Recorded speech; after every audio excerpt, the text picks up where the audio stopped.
Hello everyone and welcome back to another average review. A lot's been going on in the past week. Most importantly for this video is that I went to the convention ZoloCon. I had a lot of fun and picked up a boatload of figures, including the very figures we'll be talking about today. The other bit of news is a bit more saddening to us modern DC collectors. McFarlane will be losing the main license to produce DC figures. Now, that doesn't mean they're losing the license, period, but they're not gonna be the main action figure producers anymore.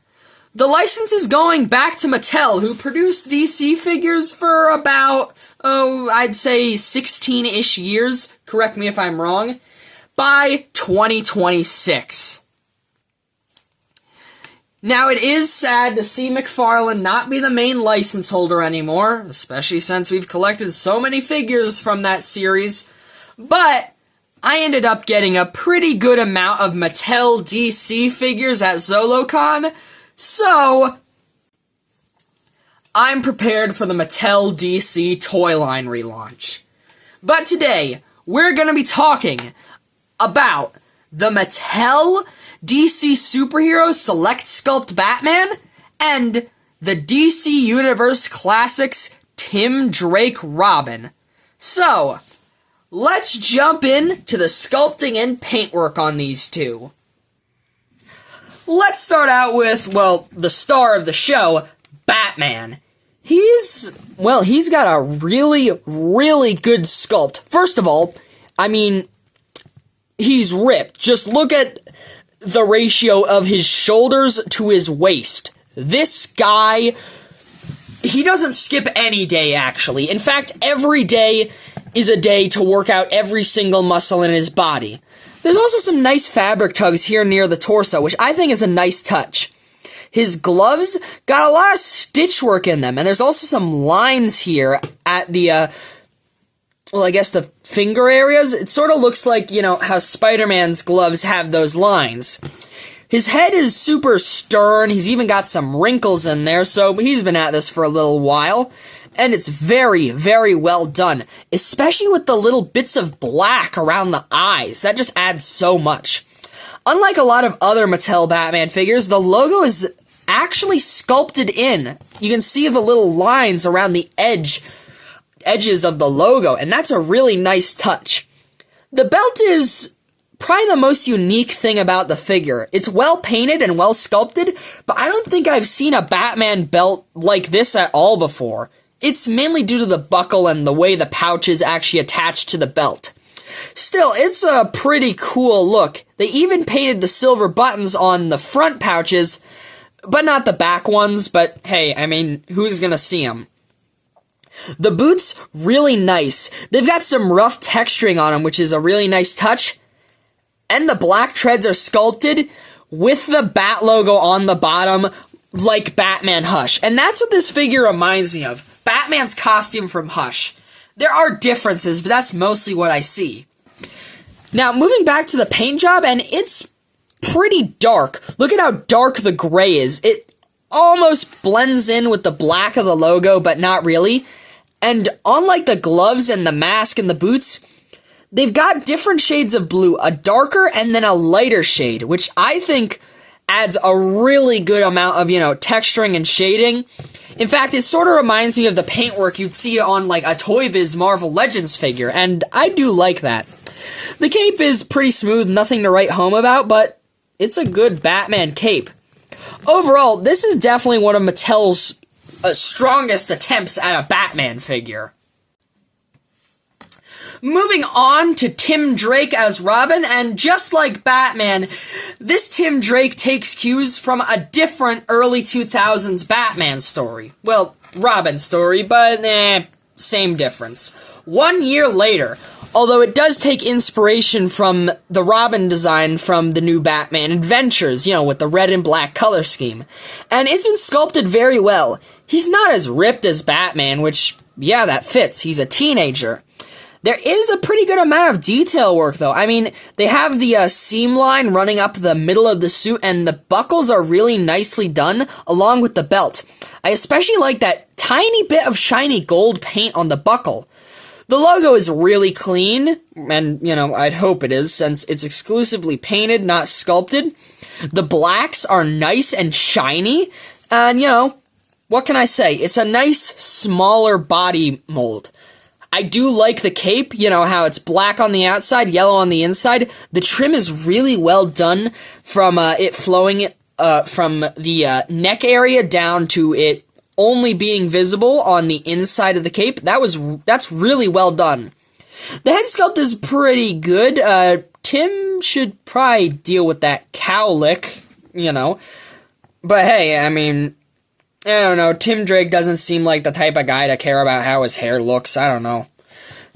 I do have to mention, a lot of Mattel DC figures are kind of infamous for their side profiles being kinda flat. I mean, look at this. This looks like if pugs were people.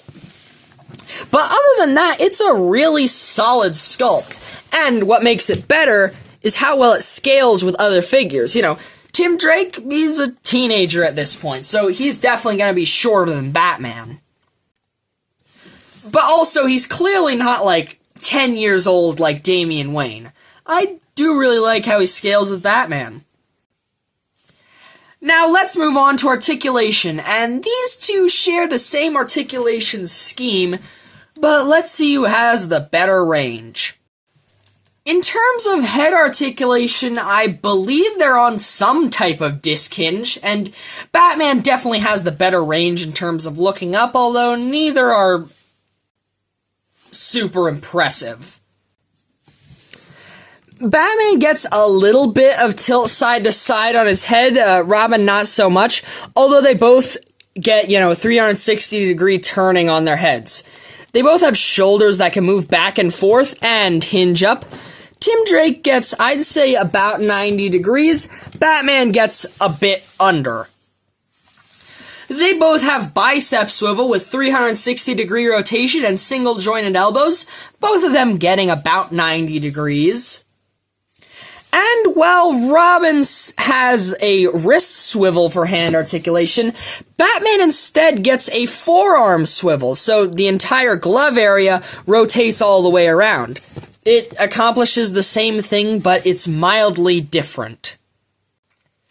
They both have an ab crunch for torso articulation, but neither have very great hunch forward. Both of them do get a pretty good arch back, though, albeit limited a bit by the plastic capes. In terms of rotation, they both have a waist swivel. Batman's is limited by his bulky utility belt, and the same kinda goes for Tim Drake, although less so than Batman. Now, Mattel DC figures had these weird hip joints. They could kick forward this far in terms of Batman, which isn't very impressive. They could also kick back, and if you wanted to split them, you'd have to do it like this, which, I mean, he gets a full split, but it looks a bit ugly. In terms of Robin's kick, he gets a little under 90 degrees. It's better than Batman's, though. Not much back, though, and just like Batman, a perfect split. They both have thigh cut articulation, but it's pretty low down compared to where you'd see it on a Marvel Legends figure. I assume that's due to the weird hip joints, possibly? But either way, they do the standard thigh cut stuff. 360-degree rotation.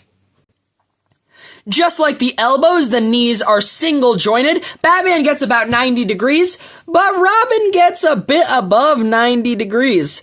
That's a little impressive for single-jointed knee articulation. What's less impressive? The ankles just go forward and back for Robin. Not really any pivot. The same can't be said for Batman. His forward and back might not be as good as Robin's, but he does definitely get ankle pivot. So, yeah, they're pretty limited in articulation, but I'd say they have the bare essentials. And hey, if I were to choose between less articulation and better sculpts, Compared to some of Toy Biz's more articulated, but let's just say anatomically questionable figures, I'd probably choose the DC ones. Granted, I love Toy Biz, but man, sometimes they just made bad stuff. Like this freak of nature that just won't leave my house.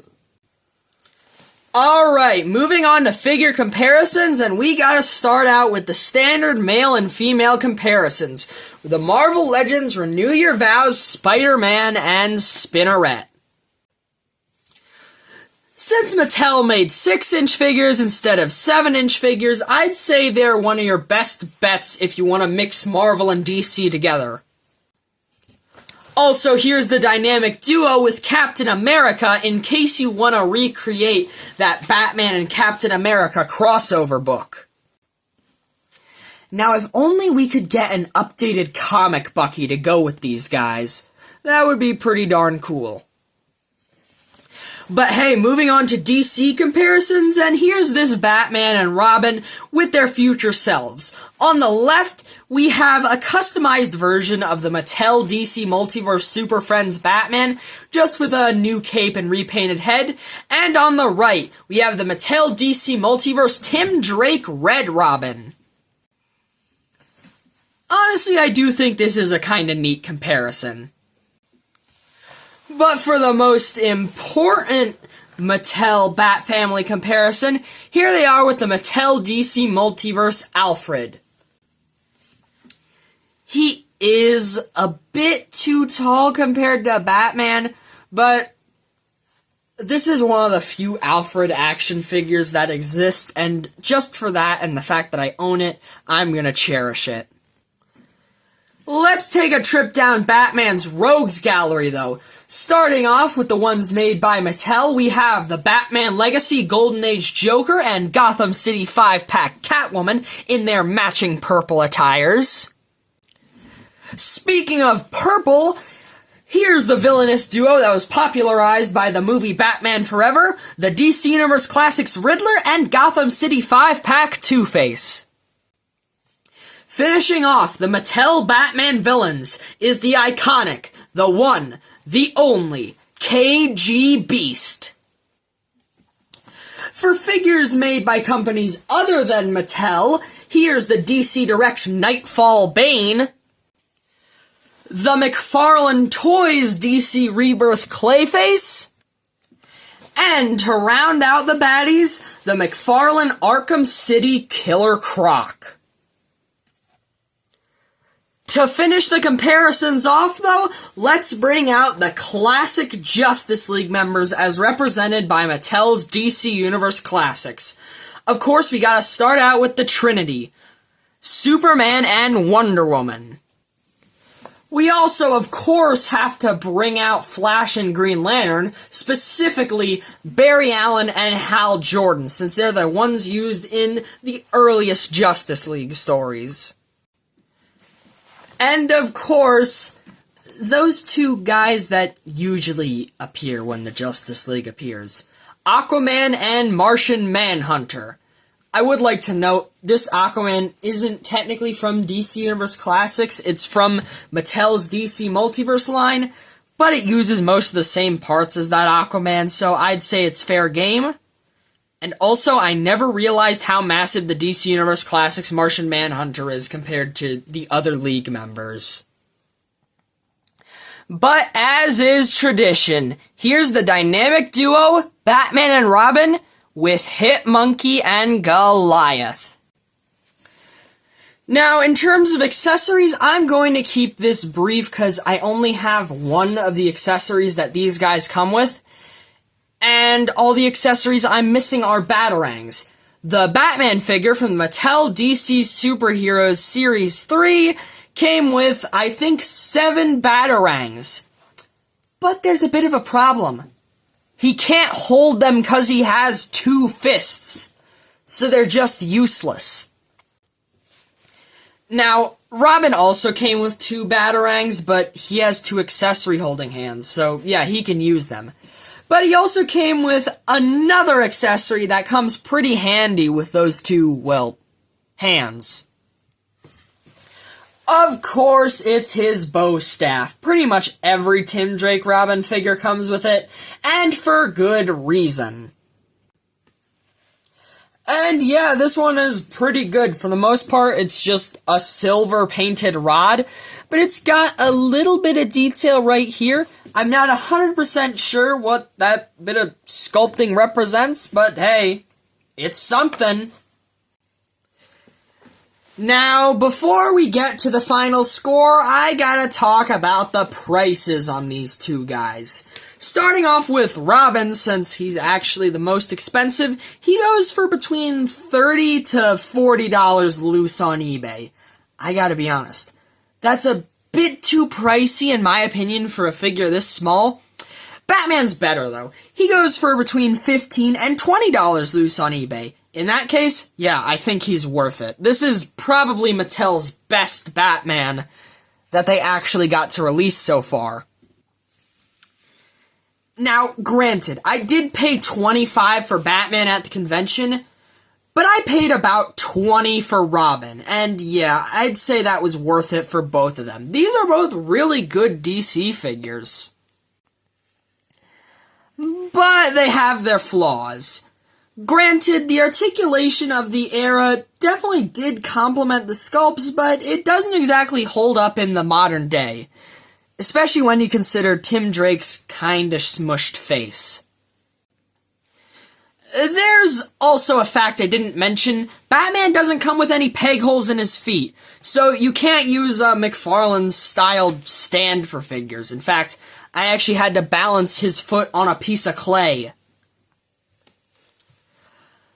But I'll say these figures were really great for their time, and giving them a bit of leeway because of that, I'm gonna give the DC Universe Classics Series 3 Robin an 8 out of 10, and the Mattel DC Superheroes Series 3 Batman a 9 out of 10.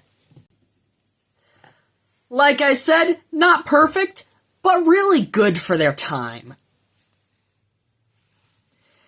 To everyone that's made it this far into the video, first of all, thank you for watching. Second of all, stay tuned, because I got plenty of more figures from ZoloCon to review.